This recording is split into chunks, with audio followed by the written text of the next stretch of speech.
믿음이 없이는 하나님을 기쁘시게 하지 못하나니 하나님께 나아가는 자는 반드시 그가 계신 것과 그가 자기를 찾는 자들에게 상 주시는 이심을 믿어야 할지니라. 아멘. 오늘은 성령 강림 후 10째 주일입니다. 언제나 우리와 함께 하시며 우리를 인도하시는 하나님의 은혜에 감사하면서 이 시간 우리의 마음과 뜻과 정성을 모두어 하나님 앞에 예배 드립시다.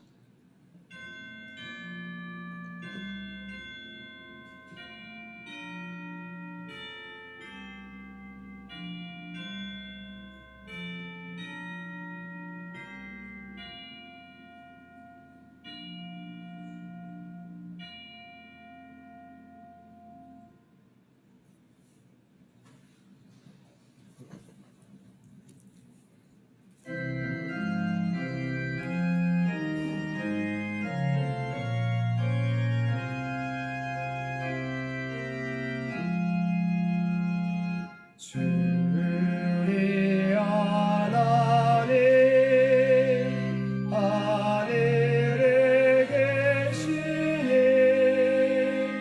온천하 만민 주 앞에 찬송하네.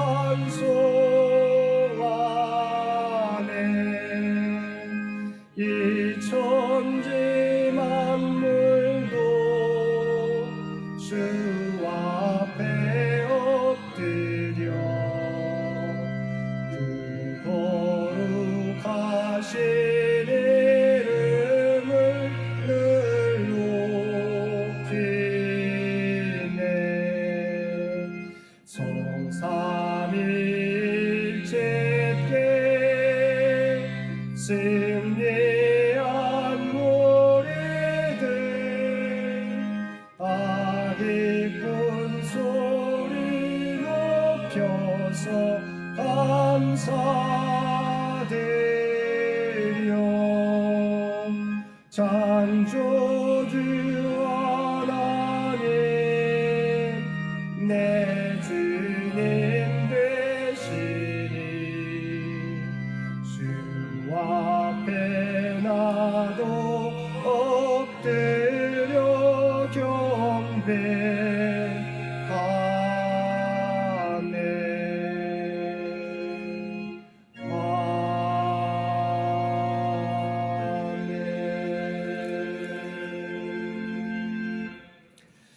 우리를 사랑하사 오늘도 예배 자리로 불러주신 아버지 하나님, 주님의 십자가 보혈의 은혜를 의지하여 우리의 죄를 고백합니다. 우리가 말씀 안에 거할 때 우리의 삶은 많은 열매를 거두게 되지만 세상을 쫓아 살아갈 때 살아있는 것 같지만 죽은 것과 같다고 말씀하신 주님의 말씀을 잘 알면서도 지난 한 주간 저희들은 여전히 세상을 쫓아 살았습니다. 하나님이 우리와 언제나 함께 하신다는 약속을 믿지만 조그만 어려움에도 저희는 두려움에 사로잡힐 때가 많았습니다. 우리에게 오는 시험에 대하여 믿음으로 그 시험을 통과하기보다는 왜 나에게 이런 고난과 역경을 주셨느냐고 하나님을 원망하는 저희들이었습니다. 믿음 가운데 우리에게 주어진 사역을 잘 감당하면서도 열매나 변화가 없을 때 우리는 쉽게 포기하며 살아갈 때가 많은 저희들이었습니다. 행함이 없는 믿음은 죽은 믿음이라는 것을 알고 있으면서도 우리의 믿음은 교회 안에 머무는 믿음일 때가 많았습니다. 오 주여, 여전히 우리의 삶과 믿음이 일치하지 못하고 살아가는 저희들을 긍휼히 여기시고 용서하여 주옵소서. 이제는 우리의 믿음대로 우리의 삶 가운데 열매를 나타내며 살아가는 저희 모두가 되게 하여 주옵소서. 우리 주 예수님의 이름으로 이 고백의 기도를 드립니다. 아멘.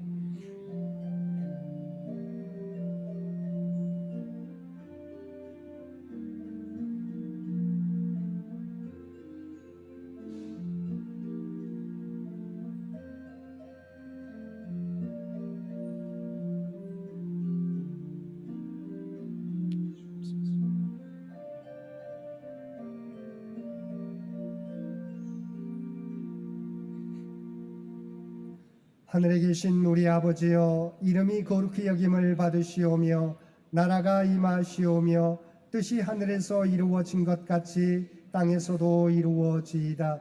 오늘 우리에게 일용할 양식을 주시옵고 우리가 우리에게 죄 지은 자를 사하여 준 것 같이 우리 죄를 사하여 주시옵고 우리를 시험에 들게 하지 마시옵고 다만 악에서 구하시옵소서. 나라와 권세와 영광이 아버지께 영원히 있사옵나이다. 아멘.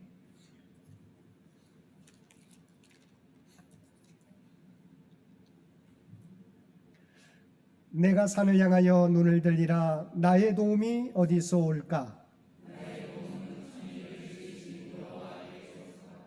여호와께서 너를 실족하지 아니하게 하시며 너를 지키시는 이가 졸지 아니하시리로다.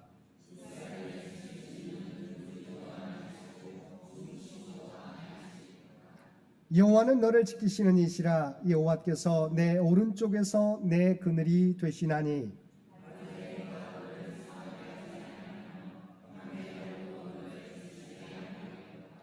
여호와께서 너를 지켜 모든 환난을 면하게 하시며 또 내 영혼을 지키시리로다.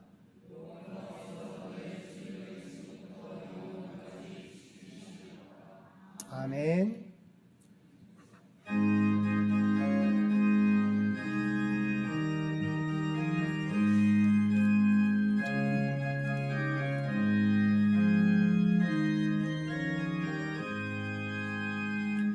너 시험을 당해 죄 짓지 말고 너 용기를 다해 곧 물리치라.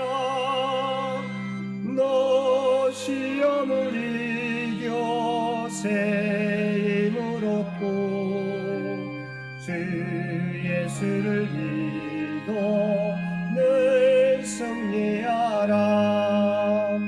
우리 구주의 힘과 그의 위로를 빌라. 주님 내 편에 서서 항상 도우시리. 내 친구를 삼가 잘 선택하고 너행을 삼가 늘 조심하라. 너 열심을 다해 늘 충성하고 온 정성을 다해 주 봉사하라.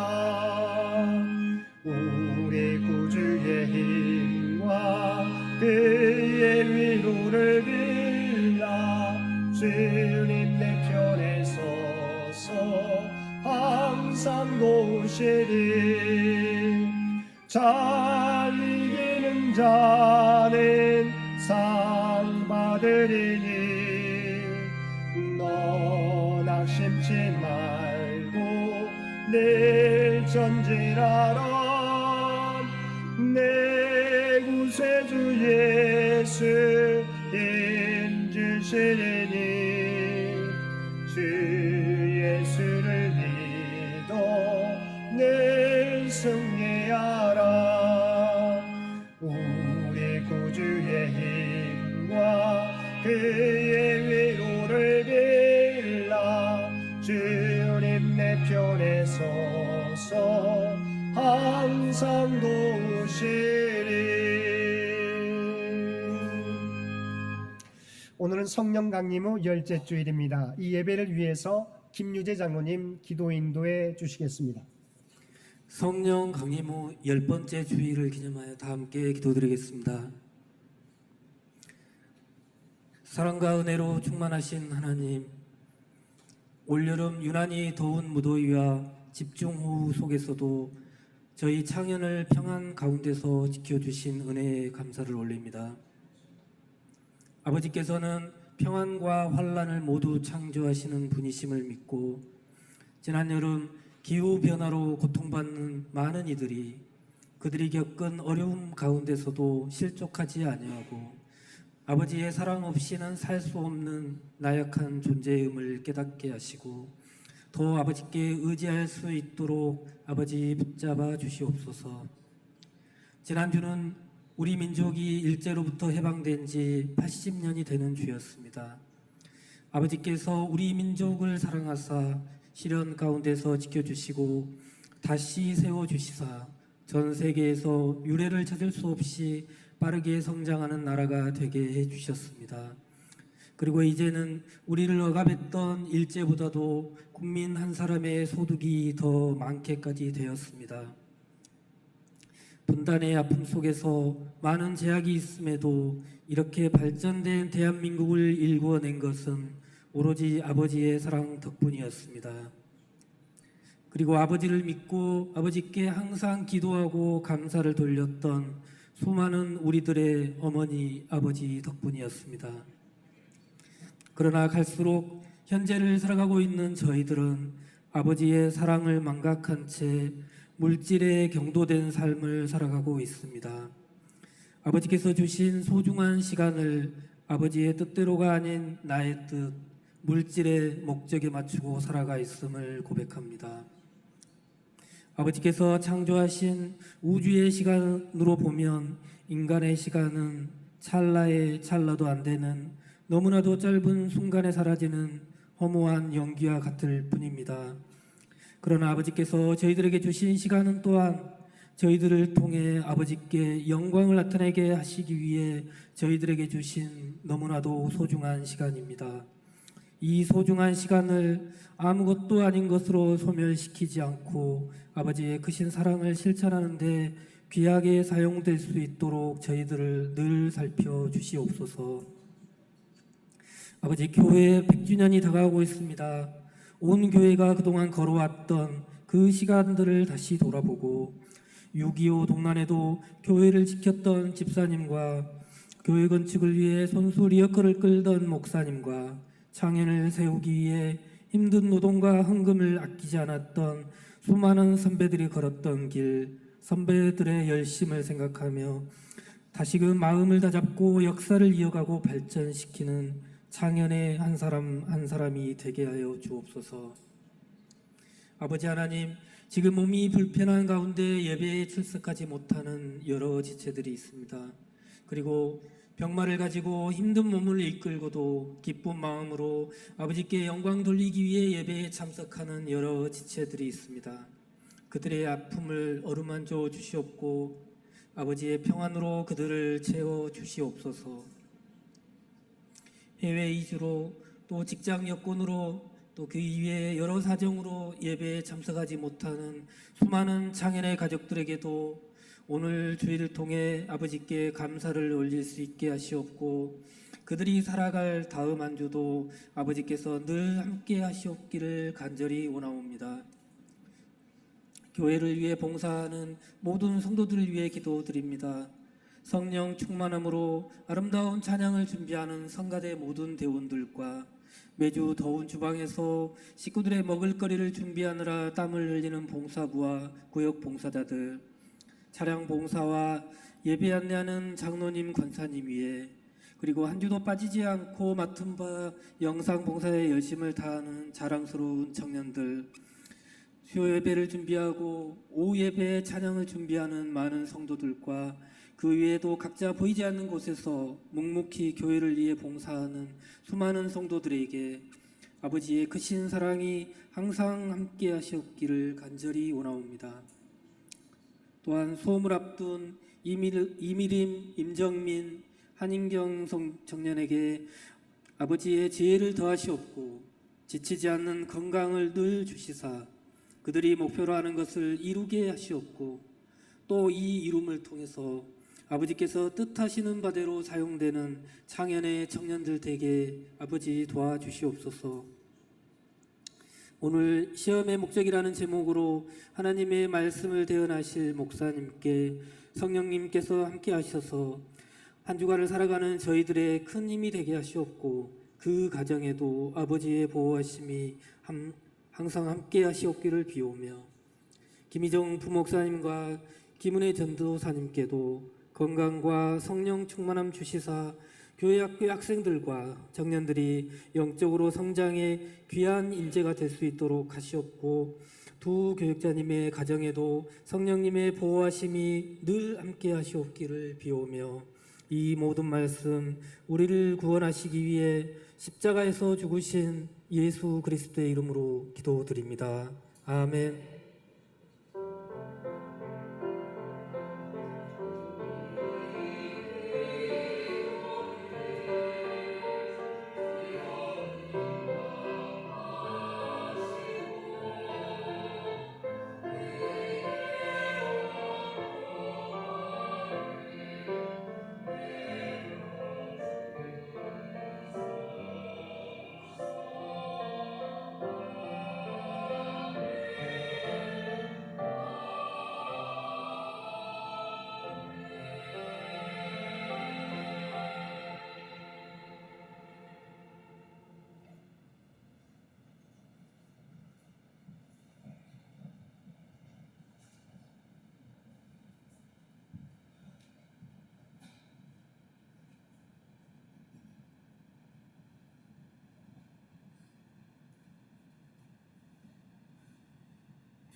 사랑과 은혜가 충만하신 아버지 하나님, 우리에게 복된 주의를 허락하여 주시어서 우리의 마음과 뜻과 정성을 다하여 하나님 앞에 예배드릴 수 있도록 귀한 은총 베풀어 주심을 진심으로 감사드립니다. 우리 하나님께서는 우리 모두에게 복 주시기를 원하시는 줄 믿습니다. 기쁜 일을 만날 때 하나님의 은혜에 대하여 감사하게 도와주시고, 고난과 역경과 시험을 만날 때에도 믿음으로 승리하며 나아가는 우리 모두가 되게 하여 주옵소서. 오늘도 우리에게 베풀어 주신 하나님의 놀라운 은혜에 감사하여 받은 은혜 가운데 성별하여 우리의 마음을 담은 예물로 기도와 찬송으로 봉사와 헌신으로 우리의 구별된 삶으로 주 앞에 올려드리옵나니, 주 앞에 드려진 이 모든 것을 기뻐 받아주시기 원합니다. 또한 드려진 모든 것들이 사용되어질 때 오직 하나님의 뜻과 영광만을 나타내게 하여 주옵소서. 마음을 다하여 드려진 귀한 손길들과 그들의 기도의 제목을 아시는 주님, 하늘 문을 여시고 하늘의 복으로 채워 주옵소서. 또한 이 나라와 임족을 기억하여 주시고 오직 하나님의 뜻 가운데 통치하시고 인도하여 주시기를 원합니다. 우리 앞에 놓여있는 정치, 경제, 외교적인 문제들 하나님 아시지요? 이런 모든 문제들도 잘 해결케 도와주시고 이 세상 가운데 선한 영향력을 드러내는 대한민국이 되게 하여 주옵소서. 교회 창립 100주년을 준비하며 나아가는 창년재단을 기억하여 주시어서 교회 본질을 준비하며 다음 선교 100년을 준비하는데 부족함이 없는 창년재단이 되게 하여 주시옵소서. 육신의 연약함 가운데 있는 주의 백성들을 기억하여 주시고 오직 주 앞에 모든 것을 맡기며 나아가게 될 때 그들 가운데 하나님의 놀라운 치유와 회복의 역사를, 마음의 평안을 허락하여 주옵소서. 지난번 고 김명신 권사님의 장례식을 마치고 오늘 예배에 참석한 유가족들이 있습니다.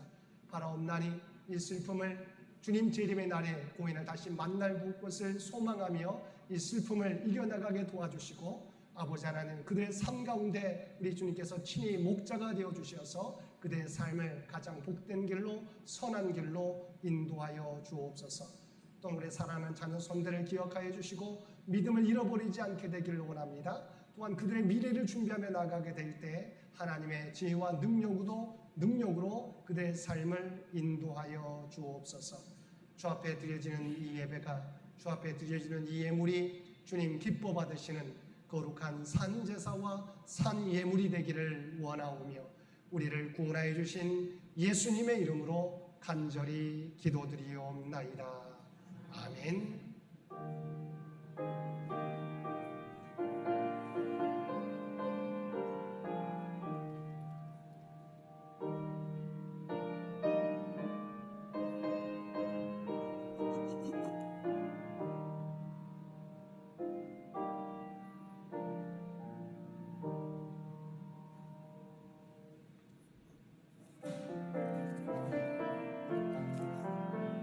사랑의 나무 있는 곳에 하나님께서 계시도다. 사랑의 나무 있는 곳에 하나님께서 계시도다. 오늘도 마음과 뜻과 정성을 다하여 하나님 앞에 예배드리는 우리 모든 성도들 가운데 하나님의 놀라운 은혜가 언제나 함께하여 주시기를 주님의 이름으로 간절히 축원드립니다. 오늘은 성령 강림 후 열째 주일이며 열째 주일입니다. 성령의 시대에 성령을 사모하며 성령의 인도하심 따라 우리에게 맡겨주신 사명 감당하는 우리 모든 성도들 되시기 바랍니다. 오늘 오후 예배는 우리 교회 재산 재물조사로 대치하게 됩니다. 저희 교회가 종교단체이긴 한데 사실은 세무서에는 개인으로 등록되어 있습니다. 그래서 이것을 법인으로 저희가 바꾸기 위해서 교회 재물조사를 실시하고자 합니다. 우리가 점심 드시고 함께 우리 재물조사에 함께 참여해 주시면 고맙겠습니다. 다음 주일은 각 신도의 모임으로 진행되겠습니다. 우리 각 신도에서는 모임을 준비해 주시기 바랍니다. 이번 주 수요 성서 연구는 해당되는 구역이 1구역과 2구역이 되겠습니다. 이번 주 암송 구절 창세기 22장 14절 말씀입니다. 우리 창세기 22장 14절 말씀 우리 한 목소리로 함께 봉독하겠습니다. 아브라함이 그 땅 이름을 여호와 이레라 하였으므로 오늘날까지 사람들이 이르기를 여호와의 산에서 준비되리라 하더라. 아멘.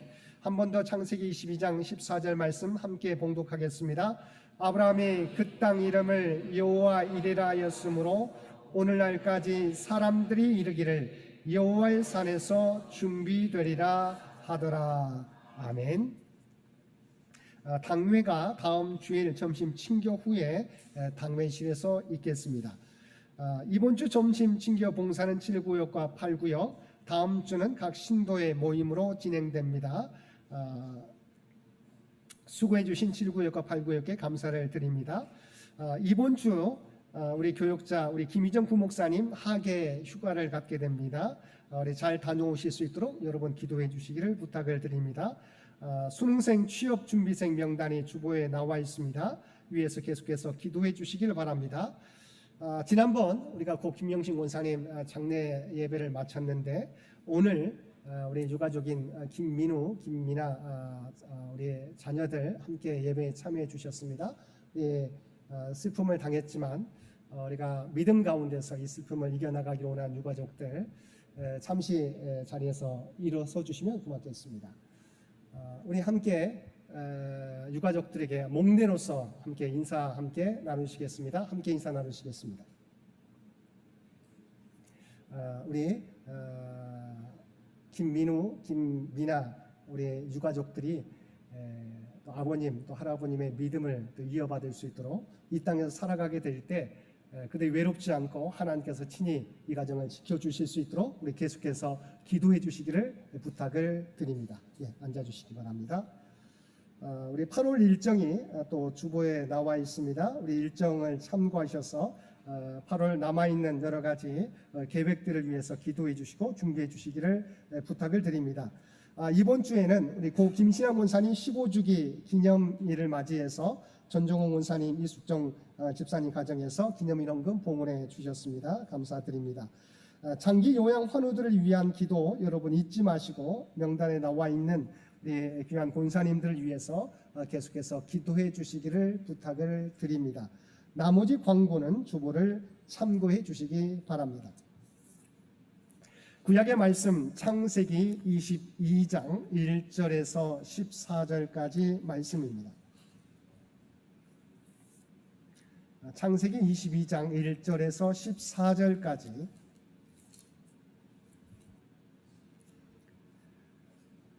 우리에게 주신 하나님의 말씀입니다. 그 일 후에 하나님이 아브라함을 시험하시려고 그를 부르시되 아브라함아 하시니 그가 이르되 내가 여기 있나이다. 여호와께서 이르시되 내 아들 내 사랑하는 독자 이삭을 데리고 모리아 땅으로 가서 내가 내게 일러준 한 산 거기서 그를 번제로 드리라. 아브라함이 아침에 일찍이 일어나 나귀의 안장을 지우고 두 주홍과 그의 아들 이삭을 데리고 번제 쓸 나무를 쪼개어 가지고 떠나 하나님이 자기에게 일러주신 곳으로 가더니 제3일에 아브라함이 눈을 들어 그곳을 멀리 바라본지라. 이에 아브라함이 종들에게 이르되 너희는 나귀와 함께 여기서 기다리라. 내가 이와 함께 저기 가서 예비하고 우리가 너희에게로 돌아오리라 하고 아브라함이 이에 번제나무를 가져다가 그의 아들 이삭에게 지우고 자기는 불과 칼을 손에 들고 두 사람이 동행하더니 이삭이 그 아버지 아브라함에게 말하여 이르되 내 아버지 하니 그가 이르되 내 아들아 내가 여기 있노라. 이삭이 이르되 불과 나무는 있거니와 번제할 어린 양은 어디 있나이까. 아브라함이 이르되 내 아들아 번제할 어린 양은 하나님이 자기를 위하여 친히 준비하시리라 하고 두 사람이 함께 나아가서 하나님이 그에게 일러주신 곳에 이른지라. 이에 아브라함이 그곳에 제단을 쌓고 나무를 버려놓고 그의 아들 이삭을 결박하여 제단 나무 위에 놓고 손을 내밀어 칼을 잡고 그 아들을 잡으려 하니 여호와의 사자가 하늘에서부터 그를 불러 이르시되 아브라함아 아브라함아 하시는지라. 아브라함이 이르되 내가 여기 있나이다 하매 사자가 이르시되 그 아이에게 내 손을 대지 말라. 그에게 아무 일도 하지 말라. 내가 내 아들 내 독자까지도 내게 아끼지 아니하였으니 내가 이제야 내가 하나님을 경외하는 줄을 아노라. 아브라함이 눈을 들어 살펴본즉 한 순양이 뒤에 있는데 뿔이 수풀에 걸려 있는지라. 아브라함이 가서 그 순양을 가져다가 아들을 대신하여 번제로 드렸더라. 아브라함이 그 땅 이름을 여호와 이레라 하였으므로 오늘날까지 사람들이 이르기를 여호와의 산에서 준비되리라 하더라. 아멘. 신약의 말씀은 요한복음 6장 1절에서 15절 말씀입니다. 그 후에 예수께서 디베라의 갈릴리 바다 건너편으로 가시매 큰 무리가 따르니 이는 병자들에게 행하시는 표적을 보았음이로라. 예수께서 산에 오르사 제자들과 함께 거기에 앉으시니 마침 유대인의 명절인 유월절이 가까운지라. 예수께서 눈을 들어 큰 무리가 자기에게로 오는 것을 보시고 빌립에게 이르시되 우리가 어디서 떡을 사서 이 사람들을 먹이겠느냐 하시니 이렇게 말씀하심은 친히 어떻게 하실지를 아시고 빌립을 시험하고자 하심이라. 빌립이 대답하되 각 사람으로 조금씩 받게 할지라도 200데나리온의 떡이 부족하리이다. 제자 중 하나 곧 시몬 베드로의 형제 안드레가 예수께 여짜오되 여기 한 아이가 있어 보리떡 5개와 물고기 2마리를 가지고 있나이다. 그러나 그것이 이 많은 사람에게 얼마나 되겠사옵나이까. 예수께서 이르시되 이 사람들로 앉게 하라 하시니 그곳에 잔디가 많은지라. 사람들이 앉으니 수가 5,000명쯤 되더라. 예수께서 떡을 가져 축사하신 후에 앉아있는 자들에게 나눠주시고 물고기도 그렇게 그들의 원대로 주시니라. 그들이 배부른 후에 예수께서 제자들에게 이르시되 남은 조각을 거두고 버리는 것이 얻게 하라 하시므로 이에 거두니 보리떡 5개로 먹고 남은 조각이 12바구니에 찼더라. 그 사람들이 예수께서 행하신 이 표적을 보고 말하되 이는 참으로 세상에 오실 그 선지자라 하더라.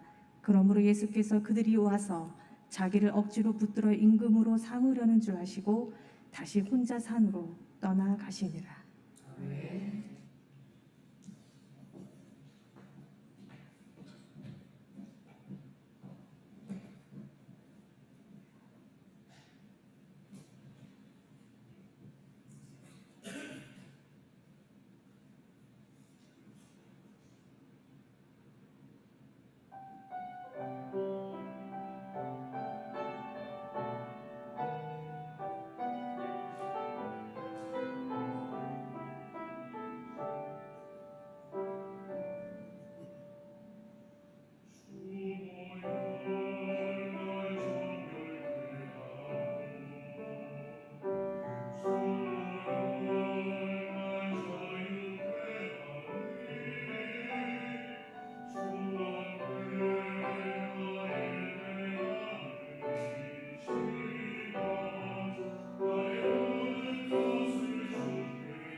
아멘. 우리 찬양의 가사처럼 저희의 삶이 주님의 모습을 따라 살아갈 수 있는, 주님과 동행하며 살아가실 수 있는 우리 모든 성도들 되시기 바랍니다. 오늘도 복된 주일 하나님 앞에 마음과 뜻과 정성을 다하여 예배드리는 우리 모든 성도들 가운데 하나님의 놀라운 은혜가 언제나 함께하여 주시기를 주님의 이름으로 간절히 축원드립니다. 사람들은 모두가 역경이나 시험이 없는 삶을 살기 원합니다. 그러나 모든 인생은 원하지 않는 역경이나 시험을 경험하게 됩니다. 예수님을 믿는 그리스도인들도 예외가 아닙니다. 어떤 경우에는 주님께서 일부러 우리를 곤혹스러운 상황으로 몰아가실 때도 있습니다. 그러면 우리는 이러한 때 어떻게 대처해야 하겠습니까? 오늘 요한복음 본문에 보면 우리가 잘 알고 있는 오병이어 기적의 이야기가 나옵니다.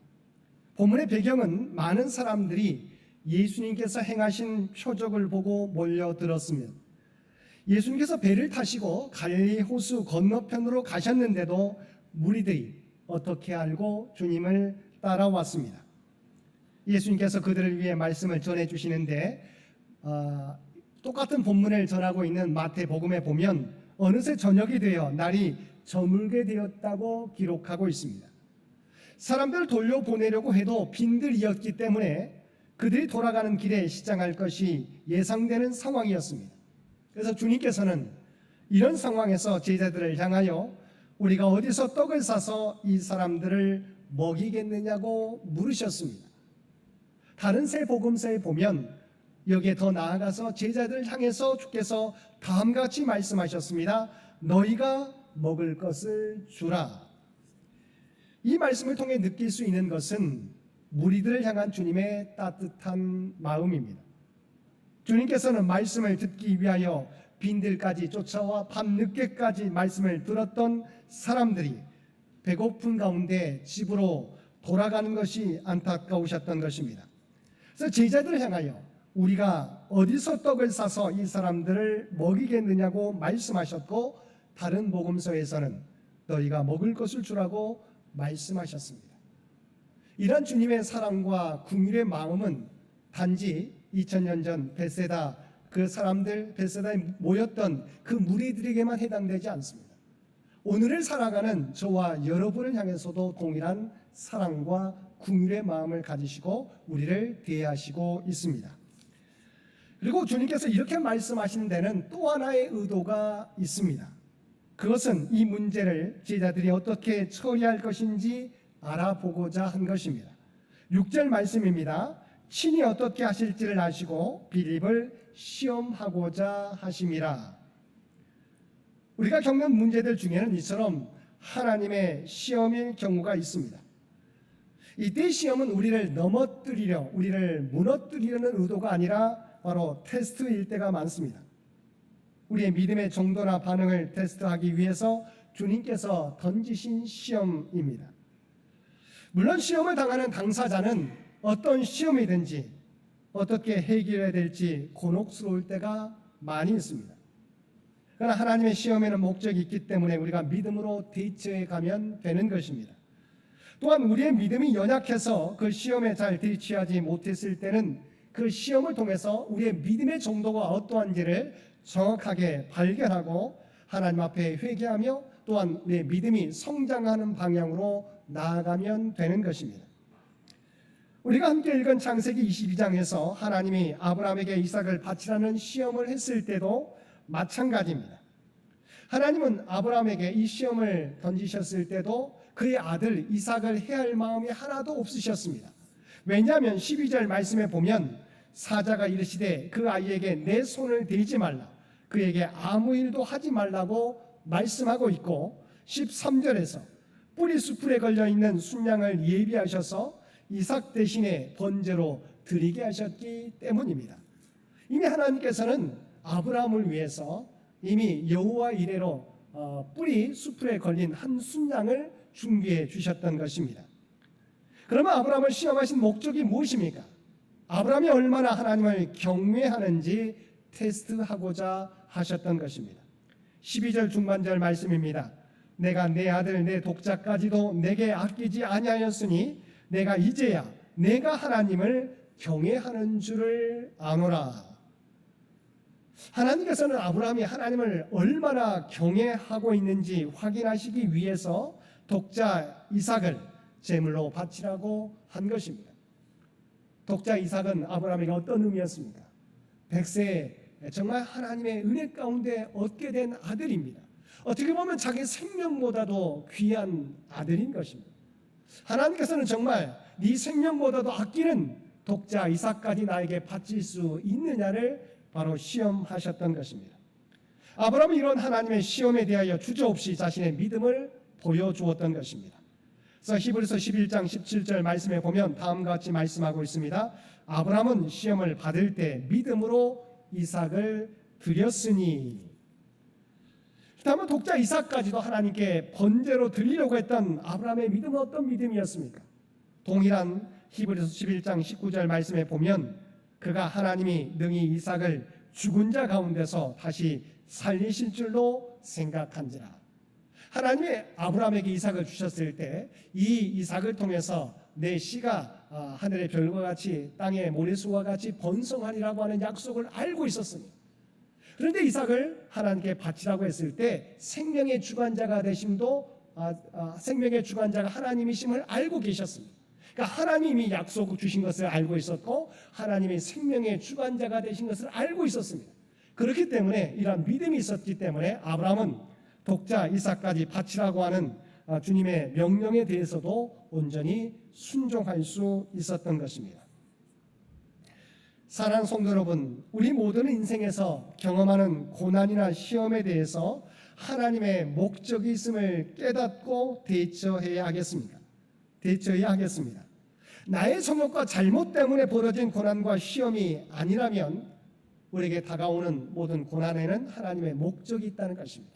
하나님의 테스트일 경우가 많다고 하는 것입니다. 하나님께서는 그 테스트를 통해서 뭘 확인하기를 원하십니까? 우리의 믿음을, 하나님께 대한 우리의 믿음을 확인하시기 원하시는 것입니다. 그러므로 시험 당할 때, 우리가 원치 않은 고난과 역경을 당할 때 성도들은 믿음으로 반응해야 하는 것입니다. 하나님께서는 분명히 고린도전서 10장 13절에서 다음과 같이 말씀하셨습니다. 사람이 감당한 시험 밖에는 너희가 당한 것이 없나니 오직 하나님은 미쁘사 너희가 감당하지 못할 시험 당함을 허락하지 아니하시고 시험 당할 즈음에 또한 피할 길을 내사 너희로 능히 감당하게 하시느니라. 아브라함이 독자 이삭을 바치라고 했을 때 정말 아브라함은 독자 이삭까지 하나님 앞에 드리려고 했어요. 왜냐하면 생명의 주관자가 하나님이시기 때문에 방금 읽었던 히브리서 말씀처럼 하나님께서 이삭을 제물로 바치더라도 다시 살려주실 것을 믿었기 때문이에요. 그래서 아브라함이 독자 이삭을 바치려고 했을 때 그것을 막으시고 하나님께서 어떤 것을 준비하셨어요? 이미 수풀에 걸려있는 번제로 드릴 수 있는 순양을 이미 준비해 주셨다는 것입니다. 우리는 깨닫지 못합니다. 당장 우리 눈앞에 보이는 역경과 우리가 시간만 보이게 되는 것이지 하나님 우리에게 복 주시기 원하시는 분이세요. 그런데 중요한 것은 우리가 그 복을 받기에 합당한 그릇을 준비해 있느냐라고 하는 것이지. 만약 우리가 하나님께서 우리에게 복을 쏟아 부어주셔도 우리의 믿음의 그릇이 그것을 감당할 수 없다고 한다면 아무런 소용이 없는 거예요. 그래서 하나님은 우리에게 복을 주시기 전에 먼저 우리의 믿음의 그릇을 확인해 보시는 것입니다. 또한 우리가 테스트를 하게 될 때 시험을 주실 때 반드시 피할 길을 내사 너희로 능히 감당하게 해주신다고 말씀하고 있습니다. 우리에게 오는 시험에 대하여 믿음으로 응답하는 저와 여러분 되셔서 시험 이후에 우리에게 예비해 주신 놀라운 복과 은혜를 누리며 살아가는 저와 여러분 모두 되시기 바랍니다. 두 번째, 이러한 주님의 시험에 대하여 제자들은 어떻게 반응하였습니까? 먼저 빠른 사리 판단과 계산 능력을 가지고 있었던 빌립은 다음과 같이 반응하였습니다. 7절 말씀입니다. 각 사람으로 조금씩 받게 할지라도 200데나리온의 떡이 부족하리이다. 우리가 잘 알고 있는 것처럼 한 데나리온은 노동자의 하루 품삯입니다. 그 하루 품삯을 오늘날 가치로 환산하게 되면 약 8만 원에서 10만 원 정도로 계산한다면 200데나리온의 값은 약 1,600만 원에서 2천만 원에 해당되는 금액입니다. 그래서 빌립은 장정만 5천 명 정도 되는 상황에서 이들을 먹이기 위해서는 대략 1,600에서 2천만 원이 들고, 설사 그 돈이 당장 있더라도 여러분 당장 지금도 장정만 5천 명, 여인들과 어린아이까지 포함한 2만 명 되는 숫자를 당장 먹을 것을 구하라고 한다면 이게 쉽게 구해집니까? 쉽게 구해질 수가 없는 것이죠. 그래서 바로 빌립은 그 돈이 있더라도 어디서 이 많은 사람을 먹일 수 있는 떡을 구할 수 있겠습니까? 라고 부정적인 대답을 한 것입니다. 이를 합리적 판단에서 빠르게 계산하고 대답한 빌립의 대답은 전혀 틀린 대답이 아니었습니다. 그러나 빌립의 계산에서 한 가지 빠진 것이 있습니다. 빌립은 정확하게 상황을 판단했습니다. 모인 숫자가 얼마 정도 되는지, 그것을 다 먹이기 위해서 얼마 정도의 돈이 필요한지를 정확하게 계산하고 주 앞에 대답했던 것입니다. 그런데 빌립의 계산에서 한 가지 빠진 것이 있는데 뭐가 빠졌습니까? 다른 건 다 계산했었지만 그 가운데 우리 주님께서 물으셨던, 바로 주님께서 주님의 능력을 계산에 넣지 않았다고 하는 것입니다. 빌립의 계산에는 예수님이라고 하는 중요한 절대 상수가 빠져 있었다는 것입니다. 우리 인간의 능력은 약할지라도 우리와 함께 하시는 하나님이 계시기에, 하나님이 우리와 함께 하시면 우리가 감당할 수 없는 일들도 우리는 이루어갈 수 있는 것입니다. 사랑하는 성도 여러분, 우리가 무엇을 할 때 반드시 현실에 기반한 상황 판단과 계산이 필요합니다. 그러나 그것이 전부라고 말해서는 안 되는 것입니다. 정확하게 상황을 판단하고 거기에 대한 대비를 해야 됩니다. 그러나 그것이 전부 준비되어 있다고 우리는 말해서는 안 되는 것입니다. 하나님의 계획이 무엇인지를 우리는 물어야 하는 것입니다. 이러한 빌립과 다른 대답을 내놓은 제자도 있었습니다. 그가 누구였습니까? 바로 안드레였습니다. 안드레는 예수님의 질문을 받자 그 질문을 듣고 어떻게 합니까? 군중 속으로 들어갑니다. 그래서 우리가 먹을 것을 찾습니다. 그러다 한 아이가 가지고 있는 도시락을 발견하게 됩니다. 그 안에는 보리떡 5개와 물고기 2마리가 있었습니다. 안드레는 이것을 가지고 와서 어떻게 합니까? 예수님께 드렸다는 것입니다. 9절 말씀입니다. 여기 한 아이가 있어 보리떡 5개와 물고기 2마리를 가지고 있나이다. 그러나 그것이 이 많은 사람에게 얼마나 되겠사옵나이까. 그러나 안드레가 생각해도 이 어린아이의 도시락을 통해서 주님이 무엇을 이루어 가실지 확신할 수 없었다는 것입니다. 그렇지만 안드레는 주님의 명령에 순종해서 한 아이의 도시락을 주님께 가지고 나아갔던 것입니다. 여기서 안드레가 빌립과 달랐던 점은 무엇입니까? 한 어린아이의 도시락이 비록 아무런 소용이 없는 것처럼 보였어도 주님의 명령에 순종했다는 것입니다. 너희가 먹을 것을 주라. 그래서 그는 사람들에게 가서 찾아본 거예요. 그래서 어린아이의 점심값에 해당하는, 식사에 해당하는 5병이어를 가지고 주 앞에 드렸던 것입니다. 가나의 혼인잔치에서도 마리아의 지시에 따라서 집의 하인들이 예수님이 시키시는 대로 항아리에 물을 채워서 그것을 가져다가 연회장에게 드렸더니 어떤 일이 벌어지게 되었습니다. 가장 좋은 포도주로 변하게 되었던 것입니다. 우리가 주님의 말씀에 순종하게 될 때 우리가 상상할 수 없는 일들이 우리의 삶 가운데 나타나게 된다는 것입니다. 안드레는 자신의 판단으로 주님의 능력을 제한하지 않았습니다. 안드레의 이와 같은 순종이 기적을 낳는 요인이 되었던 것입니다. 또한 안드레의 순종과 함께 중요한 것은 한 어린아이가 가져온 도시락이었습니다. 한 어린아이의 도시락은 작은 헌신을 의미합니다.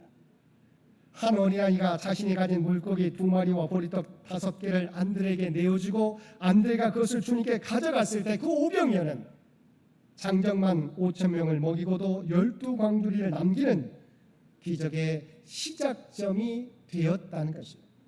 오늘 의성가대에서 주님의 손에 우리의 손을 포개하고 있습니다. 이것은 우리의 삶의 방향이 주님의 모습을 닮아 가자고 하는 찬송입니다. 그렇지만 오늘 저는 찬송을 드리면서 저는 오늘 본문의 설교를 준비했기 때문에 그 말 가운데 이것은 하나님과 우리의 동역의 역사라고 하는 또 생각도 들게 되었어요. 주님의 손이 주님께서 함께 역사하십니다. 그런데 하나님은 바로 그 위에 우리의 손을 얹기를 원하십니다. 하나님은 우리에서도 천지를 창조하신 분이십니다. 우리가 없어도 하나님은 모든 것을 이루실 수 있는 분이십니다. 하지만 우리 주님은, 우리 하나님께서는 하나님 혼자 일하시지 않고 우리와 함께 동역하기를 원하시는 것입니다. 하나님의 손에 우리의 작은 손을 우리가 얹게 되었을 때 우리의 손은 작지만 하나님은 우리의 작은 손을 통해서 하나님의 놀라운 구원의 역사를 이루어 가시는 것입니다. 우리의 삶 가운데도 마찬가지입니다. 하나님의 역사는 아주 작은 헌신에서부터 시작되는 것입니다. 아무리 작게 여겨지는 것이라 할지라도 우리가 주님께 내어드리면 주님께서 그것을 통해서 역사해 주시는 것입니다. 그러므로 주님께 드려지는 것은 많고 적음으로 혹은 크고 작음으로만 판단하지 마시기 바랍니다. 하나님께서 우리가 드린 작은 헌신을 통해서 하나님의 나라를 확장해 가시기를 원하시는 것입니다. 이처럼 우리의 헌신이 비록 작을지라도 최선을 다하여 드리게 될 때 하나님께서는 작은 헌신을 귀하게 보시고 그 헌신을 통해서 하나님께서 계획하신 일들을 이루어 가시는 것입니다. 그러므로 우리가 할 일은 무엇입니까? 너희가 먹을 것을 주라고 하는 주님의 말씀에 순종하는 것입니다. 그리고 우리가 가진 가장 작은 것이라도 하나님 앞에 내어드리는 것입니다.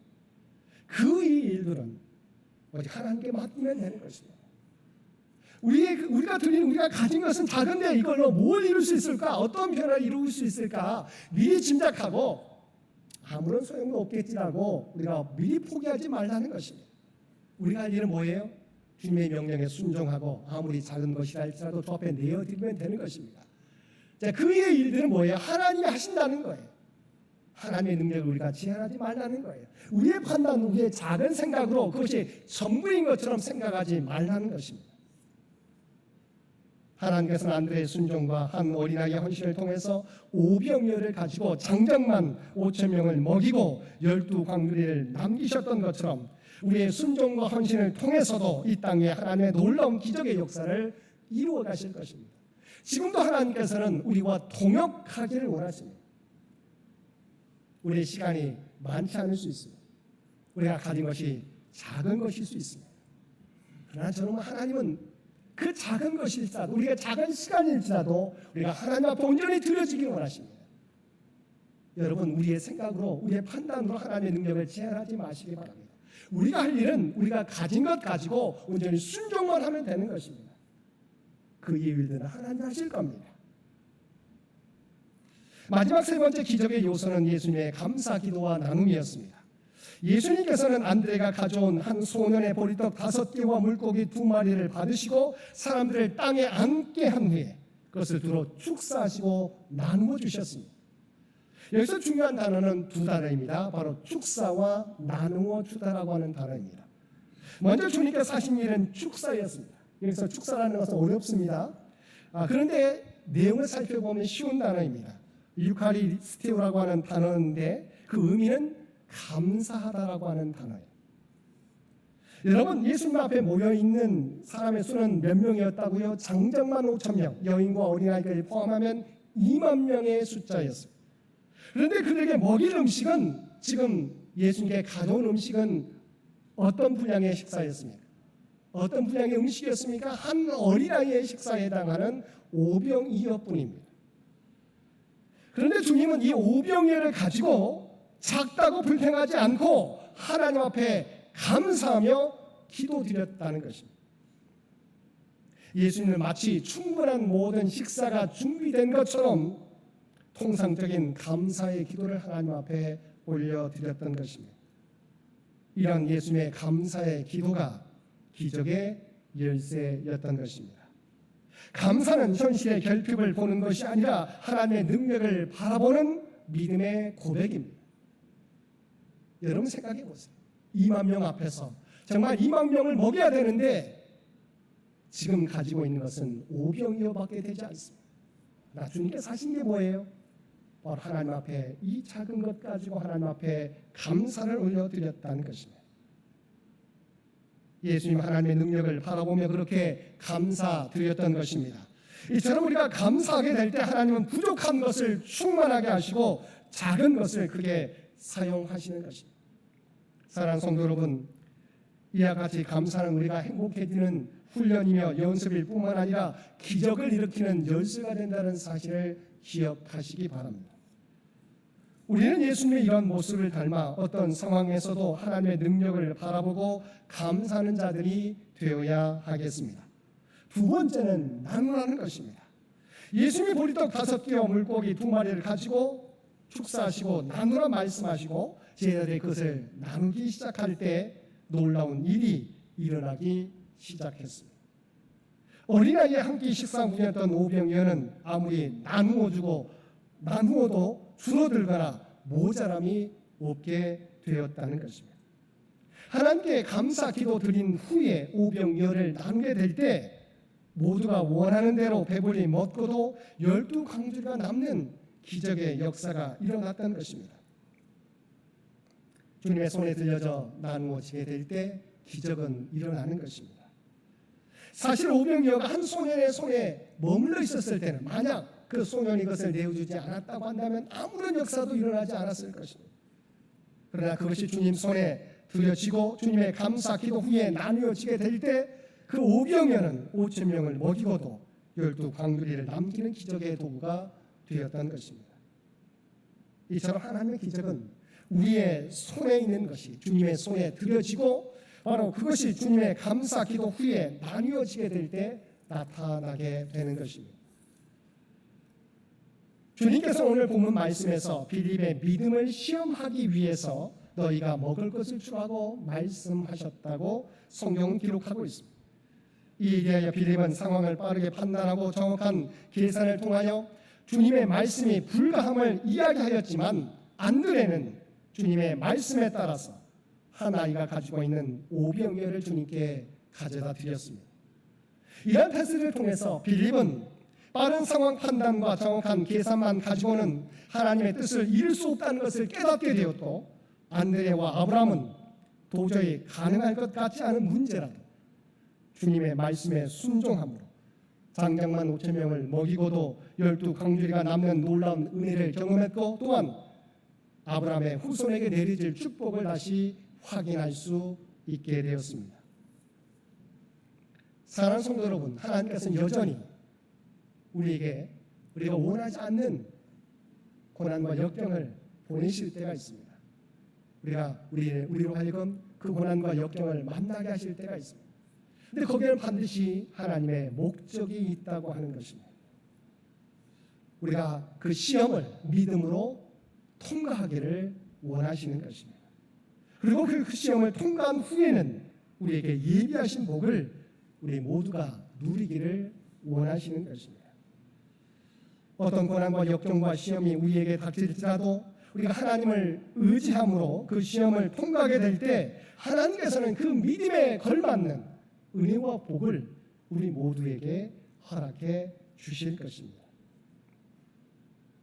오늘도 언제나 우리와 함께 하시며 모든 것이 합력하여 선을 이루시는 하나님이심을 믿고 어떤 시험이 와도 믿음으로 대처하며 승리하며 살아가시는 저와 여러분 모두가 되시기를 주님의 이름으로 간절히 축원드립니다. 함께 기도드리겠습니다. 사랑과 은혜가 충만하신 아버지 하나님, 우리에게 시험이 올 때 믿음으로 통과할 수 있는 우리 모두가 되게 하여 주옵소서. 어떤 상황에서도 우리의 모습과 능력만이 아니라 하나님의 능력을 바라보며 믿음으로 행하며 살아가는 우리 모두가 되게 하여 주옵소서. 그리하여 그 테스트 후에 우리에게 예비 주신 하나님의 풍성한 복을 우리가 받아 누리며 살아가는 주의 백성들 모두 되게 하여 주옵소서. 이 모든 간구 우리를 구원하여 주신 예수님의 이름으로 간절히 기도드리옵나이다. 아멘.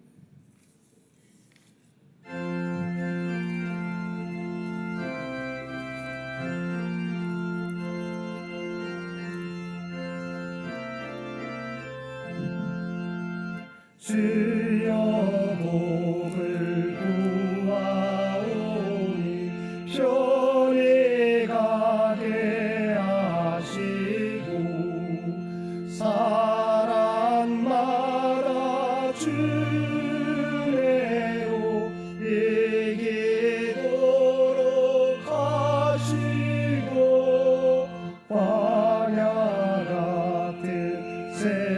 향해서 항상 인도하소서.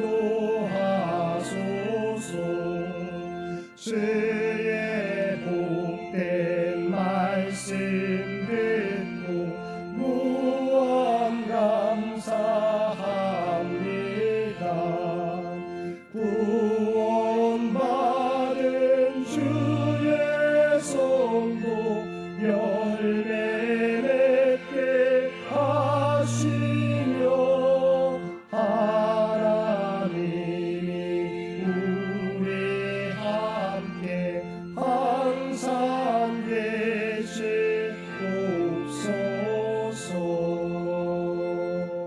아멘.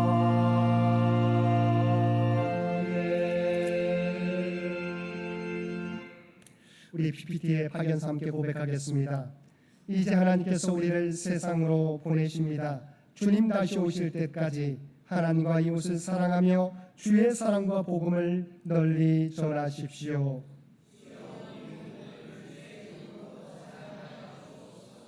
아멘. 이제는 우리 주 예수 그리스도의 은혜와 아버지 하나님의 극진하신 사랑하심과 성령님의 세상 끝날까지 우리와 함께 하시며 동행하시는 놀라운 교통의 역사가 오늘 주신 말씀을 따라 하나님 우리에게 복 주시기를 원하시는 분이심을 깨닫고 우리에게 복된 길을 허락하실 때 주님의 은혜에 감사하며 때로는 우리에게 고난과 역경과 시험을 주실 때 믿음으로 그것을 극복하며 이기며 살아가겠노라고 결단하며 세상 가운데 나아가는 사랑 주의 백성들과 그의 가정과 산업의 터전 위에 특별히 장례를 마치고 하나님을 나의 목자로 삼고 주님을 의지하며 우리의 인생을 펼쳐가겠노라고 고백하는 고 김민우, 김민하 사랑 믿음의 자녀들을 머리 위에 인생의 발걸음 가운데 이제로부터 영원토록 함께해 주시기를 우리 주 예수님의 이름으로 간절히 축원하옵나이다. 아멘.